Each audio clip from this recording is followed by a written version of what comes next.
وَإِذْ قَالَ رَبُّكَ لِلْمَلَائِكَةِ إِنِّي جَاعِلٌ فِي الْأَرْضِ خَلِيفَةً قَالُوا أَتَجْعَلُ فِيهَا مَن يُفْسِدُ فِيهَا وَيَسْفِكُ الدِّمَاءَ وَنَحْنُ نُسَبِّحُ بِحَمْدِكَ وَنُقَدِّسُ لَكَ قال إني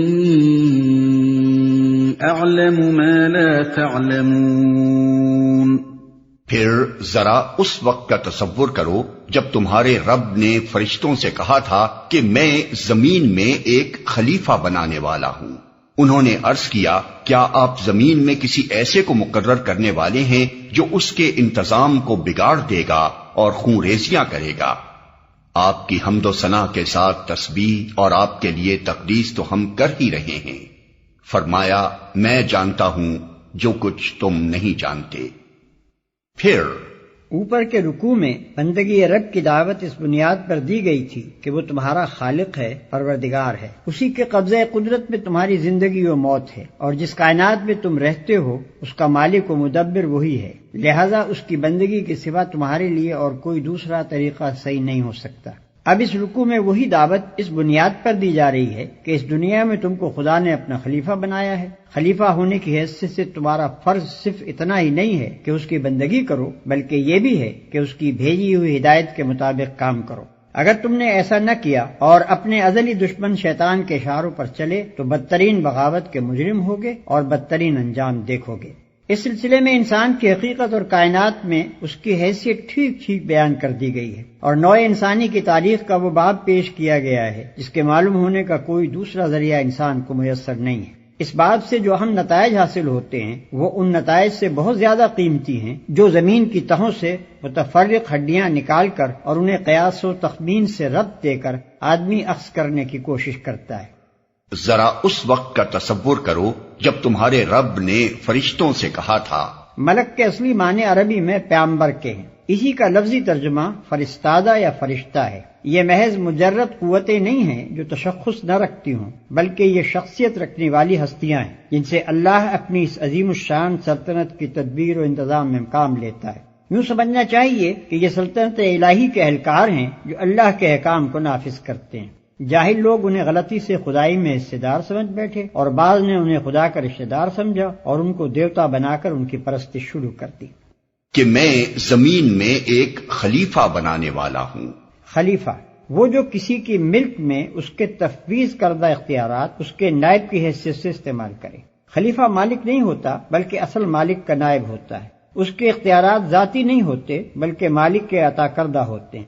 وہ اپنے منشا کے مطابق کام کرنے کا حق نہیں رکھتا بلکہ اس کا کام مالک کے منشا کو پورا کرنا ہوتا ہے۔ اگر وہ خود اپنے آپ کو مالک سمجھ بیٹھے اور تفویض کردہ اختیارات کو منمانے طریقے سے استعمال کرنے لگے، یا اصل مالک کے سوا کسی اور کو مالک تسلیم کر کے اس کے منشا کی پیروی اور اس کے احکام کی تعمیل کرنے لگے، تو یہ سب غداری اور بغاوت کے افعال ہوں گے۔ اور خون ریزیاں کرے گا۔ یہ فرشتوں کا اعتراض نہ تھا بلکہ استفہام تھا۔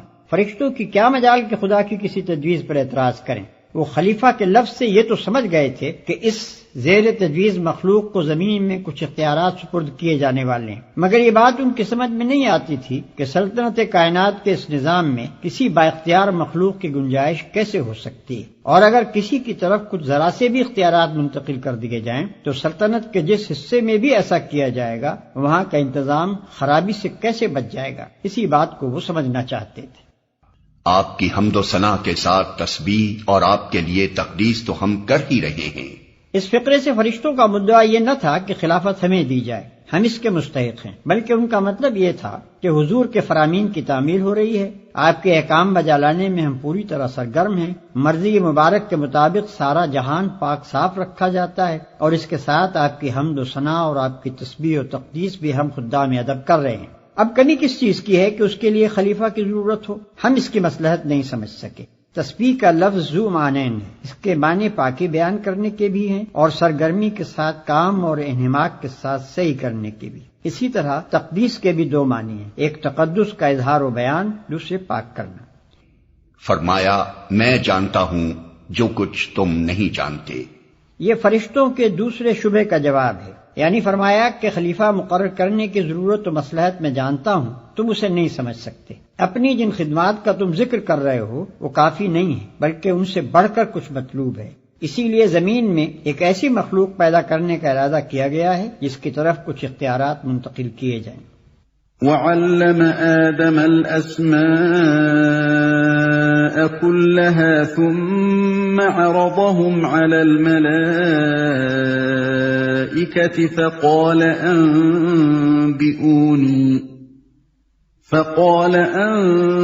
أَنبِئُونِي بِأَسْمَاءِ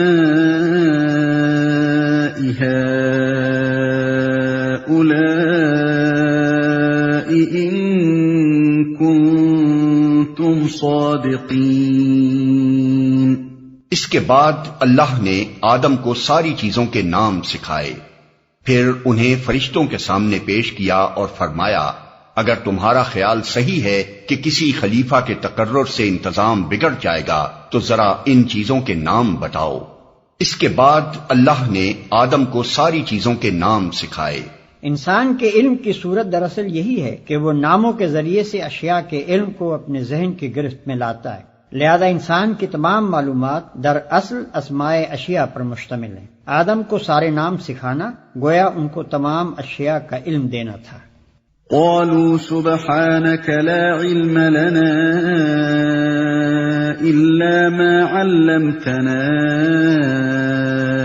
إنك أنت العليم الحكيم۔ انہوں نے عرض کیا، نقص سے پاک تو آپ ہی کی ذات ہے، ہم تو بس اتنا ہی علم رکھتے ہیں جتنا آپ نے ہم کو دے دیا ہے، حقیقت میں سب کچھ جاننے اور سمجھنے والا آپ کے سوا کوئی نہیں، ہم تو بس اتنا ہی علم رکھتے ہیں جتنا آپ نے ہم کو دے دیا ہے۔ ایسا معلوم ہوتا ہے کہ ہر فرشتے اور فرشتوں کے ہر صنف کا علم صرف اسی شعبے تک محدود ہے جس سے اس کا تعلق ہے۔ مثلا ہوا کے انتظام سے جو فرشتے متعلق ہیں وہ ہوا کے متعلق سب کچھ جانتے ہیں، مگر پانی کے متعلق کچھ نہیں جانتے۔ یہی حال دوسرے شعبوں کے فرشتوں کا ہے۔ انسان کو ان کے برعکس جامع علم دیا گیا ہے، ایک ایک شعبے کے متعلق چاہے وہ اس شعبے کے فرشتوں سے کم جانتا ہو، مگر مجموعی حیثیت سے جو جامعیت انسان کے علم کو بخشی گئی ہے وہ فرشتوں کو میسر نہیں ہے۔ قال يا آدم أنبئهم بأسمائهم فلما أنبأهم بأسمائهم قال ألم أقل لكم إني أعلم غيب السماوات والأرض قال ألم أقل لكم إني أعلم غيب السماوات والأرض وأعلم ما تبدون وما كنتم تكتمون۔ پھر اللہ نے آدم سے کہا، تم انہیں ان چیزوں کے نام بتاؤ۔ جب اس نے ان کو ان سب کے نام بتا دیے تو اللہ نے فرمایا، میں نے تم سے کہا نہ تھا کہ میں آسمانوں اور زمین کی وہ ساری حقیقتیں جانتا ہوں جو تم سے مخفی ہیں، جو کچھ تم ظاہر کرتے ہو وہ بھی مجھے معلوم ہے، اور جو کچھ تم چھپاتے ہو اسے بھی میں جانتا ہوں۔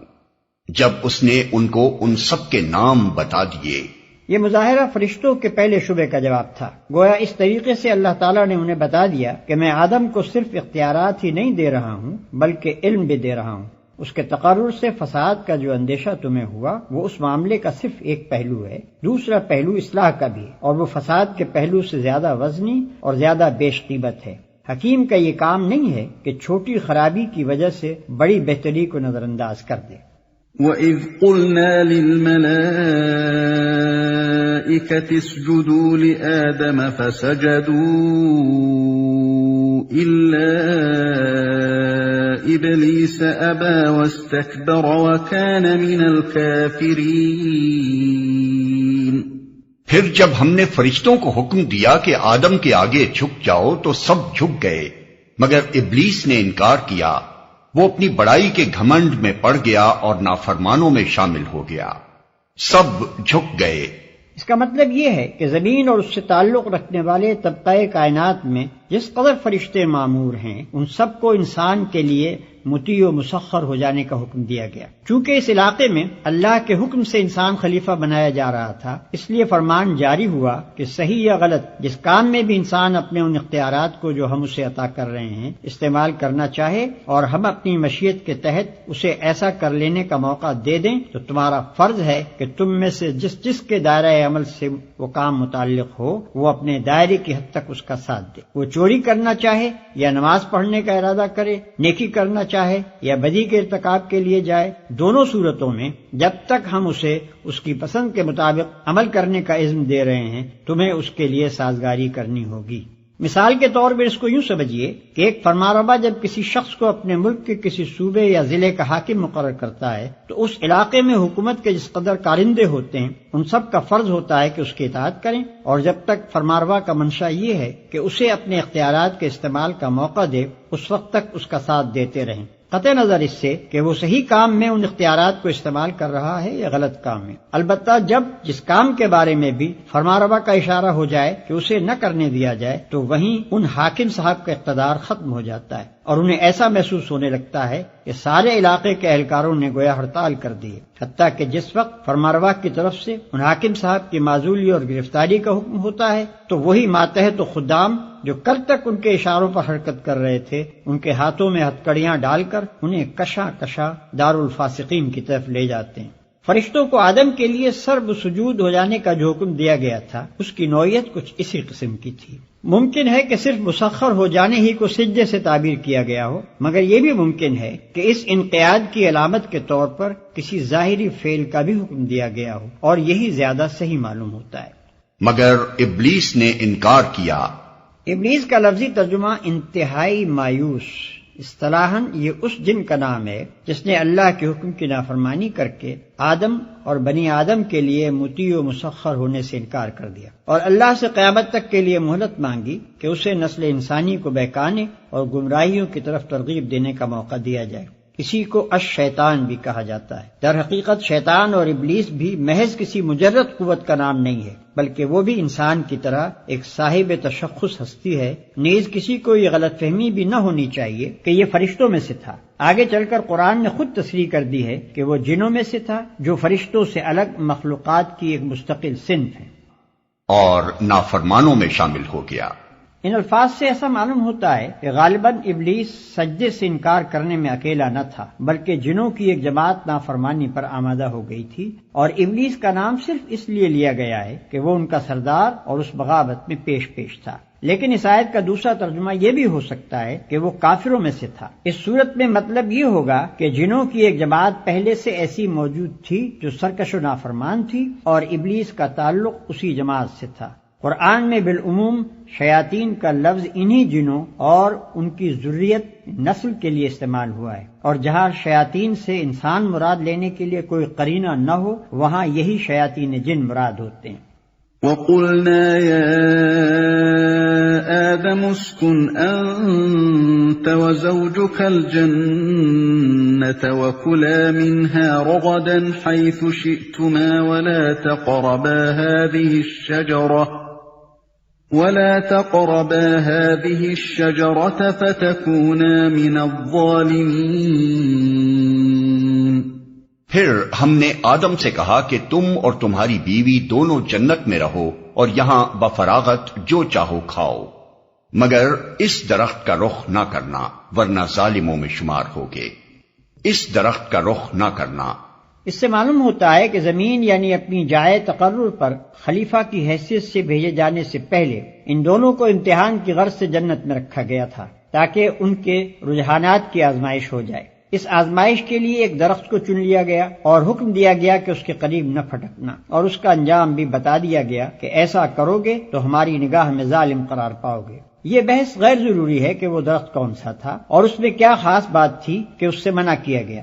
منع کرنے کی وجہ یہ نہ تھی کہ اس درخت کی خاصیت میں کوئی خرابی تھی اور اس سے آدم و حوا کو نقصان پہنچنے کا خطرہ تھا، اصل غرض اس بات کی آزمائش تھی کہ یہ شیطان کی ترغیبات کے مقابلے میں کس حد تک حکم کی پیروی پر قائم رہتے ہیں۔ اس مقصد کے لیے کسی ایک چیز کا منتخب کر لینا کافی تھا، اسی لیے اللہ نے درخت کے نام اور اس کی خاصیت کا کوئی ذکر نہیں فرمایا۔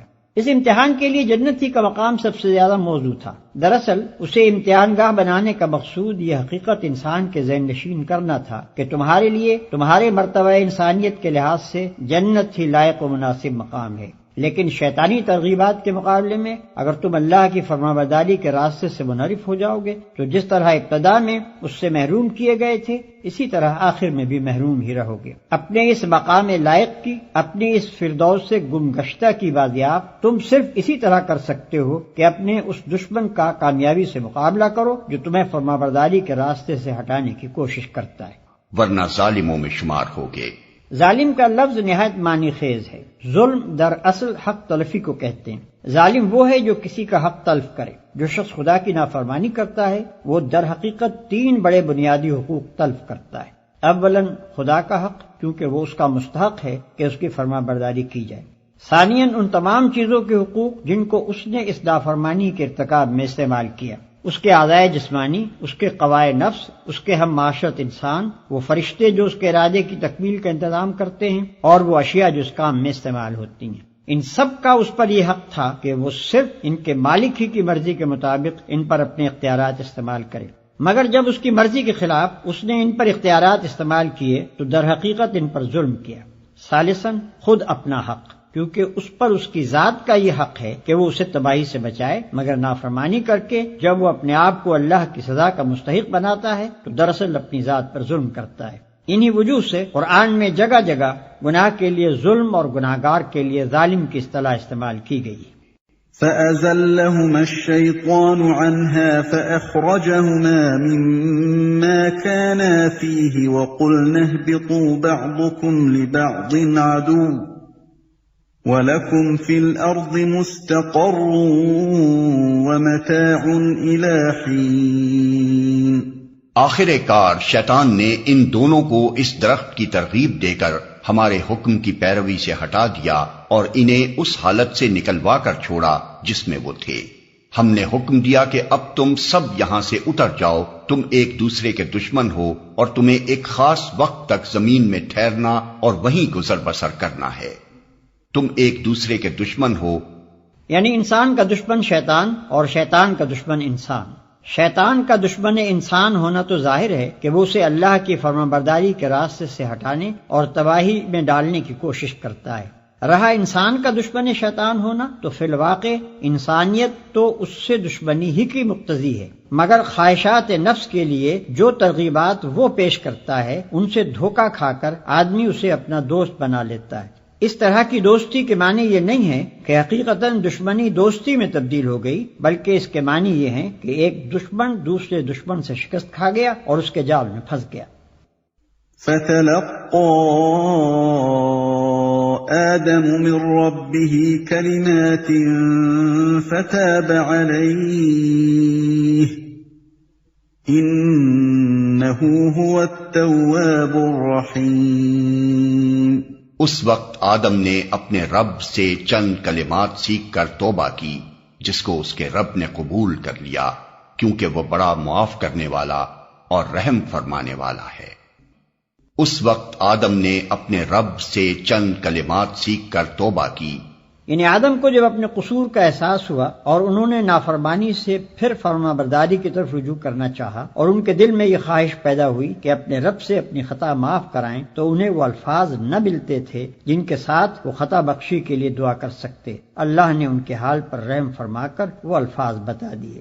توبہ کے اصل معنی رجوع کرنے اور پلٹنے کے ہیں۔ بندے کی طرف سے توبہ کے معنی یہ ہیں کہ وہ سرکشی سے باز آ گیا، طریق بندگی کی طرف پلٹ آیا، اور خدا کی طرف سے توبہ کے معنی یہ ہیں کہ وہ اپنے شرمسار غلام کی طرف رحمت کے ساتھ متوجہ ہو گیا، پھر سے نظر عنایت اس کی طرف مائل ہو گئی، کیونکہ وہ بڑا معاف کرنے والا اور رحم فرمانے والا ہے۔ قرآن اس نظریے کی تردید کرتا ہے کہ گناہ کے نتائج لازمی ہیں اور وہ بہرحال انسان کو بھگتنے ہی ہوں گے۔ یہ انسان کے اپنے خود ساختہ گمراہ کن نظریات میں سے ایک بڑا گمراہ کن نظریہ ہے، کیونکہ جو شخص ایک مرتبہ گناہ گارانہ زندگی میں مبتلا ہو گیا اس کو یہ نظریہ ہمیشہ کے لیے مایوس کر دیتا ہے، اور اگر اپنی غلطی پر متنبہ ہونے کے بعد وہ سابق کی تلافی اور آئندہ کے لیے اصلاح کرنا چاہے تو یہ اس سے کہتا ہے کہ تیرے بچنے کی اب کوئی امید نہیں، جو کچھ تو کر چکا ہے اس کے نتائج بہرحال تیری جان کے لاگو ہی رہیں گے۔ قرآن اس کے برعکس یہ بتاتا ہے کہ بھلائی کی جزا اور برائی کی سزا دینا بالکل اللہ کے اختیار میں ہے۔ تمہیں جس بھلائی پر انعام ملتا ہے وہ تمہاری بھلائی کا طبیعی نتیجہ نہیں ہے، بلکہ اللہ کا فضل ہے، چاہے عنایت فرمائے چاہے نہ فرمائے۔ اسی طرح جس برائی پر تمہیں سزا ملتی ہے وہ بھی برائی کا طبیعی نتیجہ نہیں ہے کہ لازماً مترتب ہو کر ہی رہے، بلکہ اللہ پورا اختیار رکھتا ہے کہ چاہے معاف کر دے اور چاہے سزا دے دے۔ البتہ اللہ کا فضل اور اس کی رحمت اس کی حکمت کے ساتھ ہم رشتہ ہے۔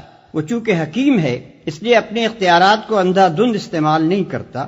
جب کسی بھلائی پر انعام دیتا ہے تو یہ دیکھ کر ایسا کرتا ہے کہ بندے نے سچی نیت کے ساتھ اس کی رضا کے لیے بھلائی کی تھی، اور جس بھلائی کو رد کر دیتا ہے اسے اس بنا پر رد کرتا ہے کہ اس کی ظاہری شکل بھلے کام کی سی تھی مگر اندر اپنے رب کی رضا جوئی کا خالص جذبہ نہ تھا۔ اسی طرح وہ سزا اس قصور پر دیتا ہے جو باغیانہ جسارت کے ساتھ کیا جائے اور جس کے پیچھے شرمساری کے بجائے مزید ارتکاب جرم کی خواہش موجود ہو، اور اپنی رحمت سے معافی اس قصور پر دیتا ہے جس کے بعد بندہ اپنے کیے پر شرمندہ اور آئندہ کے لیے اپنی اصلاح پر آمادہ ہو۔ بڑے سے بڑے مجرم، کٹے سے کٹے کافر کے لیے بھی خدا کے ہاں مایوسی و ناامیدی کا کوئی موقع نہیں، بشرطے کہ وہ اپنی غلطی کا معترف، اپنی نافرمانی پر نادم اور بغاوت کی روش چھوڑ کر اطاعت کی روش اختیار کرنے کے لیے تیار ہو۔ قُلْنَا اهْبِطُوا مِنْهَا جَمِيعًا فَإِمَّا يَأْتِيَنَّكُمْ مِنِّي هُدًى فَمَن تَبِعَ هُدَايَ فَلَا خَوْفٌ عَلَيْهِمْ وَلَا هُمْ يَحْزَنُونَ۔ ہم نے کہا کہ تم سب یہاں سے اتر جاؤ، پھر جو میری طرف سے کوئی ہدایت تمہارے پاس پہنچے تو جو لوگ میری اس ہدایت کی پیروی کریں گے ان کے لیے کسی خوف اور رنج کا موقع نہ ہوگا۔ ہم نے کہا کہ تم سب یہاں سے اتر جاؤ۔ اس فقرے کا دوبارہ اعادہ معنی خیز ہے۔ اوپر کے فقرے میں یہ بتایا گیا ہے کہ آدم نے توبہ کی اور اللہ نے قبول کر لی۔ اس کے معنی یہ ہوئے کہ آدم اپنی نافرمانی پر عذاب کے مستحق نہ رہے، گنہگاری کا جو داغ ان کے دامن پر لگ گیا تھا وہ دھو ڈالا گیا، نہ یہ داغ ان کے دامن پر رہا نہ ان کی نسل کے دامن پر، اور نہ اس کی ضرورت پیش آئی کہ معاذ اللہ خدا کو اپنا اکلوتا بھیج کر نوع انسانی کا کفارہ ادا کرنے کے لیے سولی پر چڑھوانا پڑتا۔ برعکس اس کے اللہ نے آدم علیہ السلام کی توبہ ہی قبول کرنے پر اکتفا نہ فرمایا، بلکہ اس کے بعد انہیں نبوت سے بھی سرفراز کیا تاکہ وہ اپنی نسل کو سیدھا راستہ بتا کر جائیں۔ اب جو جنت سے نکلنے کا حکم پھر دہرایا گیا تو اس سے یہ بتانا مقصود ہے کہ قبول توبہ کا یہ مقتضا نہ تھا کہ آدم کو جنت ہی میں رہنے دیا جاتا اور زمین پر نہ اتارا جاتا۔ زمین ان کے لیے دارالعذاب نہ تھی، وہ یہاں سزا کے طور پر نہیں اتارے گئے بلکہ انہیں زمین کی خلافت ہی کے لیے پیدا کیا گیا تھا۔ جنت ان کی اصلی جائے قیام نہ تھی، وہاں سے نکلنے کا حکم ان کے لیے سزا کی حیثیت نہ رکھتا تھا، اصل تجویز تو ان کو زمین ہی پر اتارنے کی تھی۔ البتہ اس سے پہلے ان کو اس امتحان کی غرض سے جنت میں رکھا گیا تھا جس کا ذکر اوپر حاشیہ نمبر 48 میں کیا جا چکا ہے۔ وَالَّذِينَ كَفَرُوا وَكَذَّبُوا بِآيَاتِنَا أُولَئِكَ أَصْحَابُ النَّارِ هُمْ فِيهَا خَالِدُونَ۔ اور جو اس کو قبول کرنے سے انکار کریں گے اور ہماری آیات کو جھٹلائیں گے وہ آگ میں جانے والے لوگ ہیں جہاں وہ ہمیشہ رہیں گے۔ اور ہماری آیات کو جھٹلائیں گے، آیات جمع ہے آیت کی۔ آیت کے اصلی معنی اس نشانی یا علامت کے ہیں جو کسی چیز کی طرف رہنمائی کرے۔ قرآن میں یہ لفظ 4 مختلف معنوں میں آیا ہے۔ کہیں اس سے مراد محض علامت یا نشانی ہی ہے، کہیں آثار کائنات کو اللہ کی آیات کہا گیا ہے کیونکہ مظاہر قدرت میں سے ہر چیز اس حقیقت کی طرف اشارہ کر رہی ہے جو اس ظاہری پردے کے پیچھے مستور ہے۔ کہیں ان معجزات کو آیات کہا گیا ہے جو انبیاء علیہ السلام لے کر آتے تھے، کیونکہ یہ معجزے دراصل اس بات کی علامت ہوتے تھے کہ یہ لوگ فرمانروائے کائنات کے نمائندے ہیں۔ کہیں کتاب اللہ کے فقروں کو آیات کہا گیا ہے کیونکہ وہ نہ صرف حق اور صداقت کی طرف رہنمائی کرتے ہیں بلکہ فی الحقیقت اللہ کی طرف سے جو کتاب بھی آتی ہے اس کے محض مضامین ہی میں نہیں، اس کے الفاظ اور انداز بیان اور طرز عبارت تک میں اس کے جلیل القدر مصنف کی شخصیت کے آثار نمایاں طور پر محسوس ہوتے ہیں۔ ہر جگہ عبارت کے سیاق و سباق سے بآسانی معلوم ہو جاتا ہے کہ کہاں آیت کا لفظ کس معنی میں آیا ہے۔ وہ آگ میں جانے والے لوگ ہیں جہاں وہ ہمیشہ رہیں گے۔ یہ نسل انسانی کے حق میں ابتدائے آفرینش سے قیامت تک کے لیے اللہ کا مستقل فرمان ہے، اور اسی کو تیسرے رکوع میں اللہ کے عہد سے تعبیر کیا گیا ہے۔ انسان کا کام خود راستہ تجویز کرنا نہیں ہے، بلکہ بندہ اور خلیفہ ہونے کی دو گنا حیثیتوں کے لحاظ سے وہ اس پر مامور ہے کہ اس راستے کی پیروی کرے جو اس کا رب اس کے لیے تجویز کرے۔ اور اس راستے کے معلوم ہونے کی دو ہی صورتیں ہیں، یا تو کسی انسان کے پاس براہ راست اللہ کی طرف سے وحی آئے، یا پھر وہ اس انسان کا اتباع کرے جس کے پاس وحی آئی ہو۔ کوئی تیسری صورت یہ معلوم ہونے کی نہیں ہے کہ رب کی رضا کس راہ میں ہے۔ ان دو صورتوں کے ماں سوا ہر صورت غلط ہے، بلکہ غلط ہی نہیں، سراسر بغاوت بھی ہے، جس کی سزا جہنم کے سوا اور کچھ نہیں۔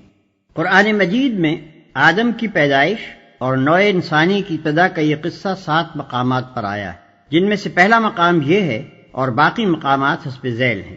الاعراف رکوع 2، الحجر رکوع 3، بنی اسرائیل رکوع 7، الکہف رکوع 7، طٰہٰ رکوع 7، صاد رکوع 5۔ بائبل کی کتاب پیدائش باب اول، دوم و سوم میں بھی یہ قصہ بیان ہوا ہے، لیکن دونوں کا مقابلہ کرنے سے ہر صاحب نظر انسان محسوس کر سکتا ہے کہ دونوں کتابوں میں کیا فرق ہے۔ آدم علیہ السلام کی تخلیق کے وقت اللہ اور فرشتوں کی گفتگو کا ذکر تلمود میں بھی آیا ہے، مگر وہ بھی اس معنوی روح سے خالی ہے جو قرآن کے بیان کردہ قصے میں پائی جاتی ہے، بلکہ اس میں یہ لطیفہ بھی پایا جاتا ہے کہ جب فرشتوں نے اللہ سے پوچھا انسانوں کو آخر کیوں پیدا کیا جا رہا ہے، تو اللہ تعالی نے جواب دیا تاکہ ان میں نیک لوگ پیدا ہوں۔ بد لوگوں کا ذکر اللہ نے نہیں کیا، ورنہ فرشتے انسان کی تخلیق کی منظوری نہ دیتے۔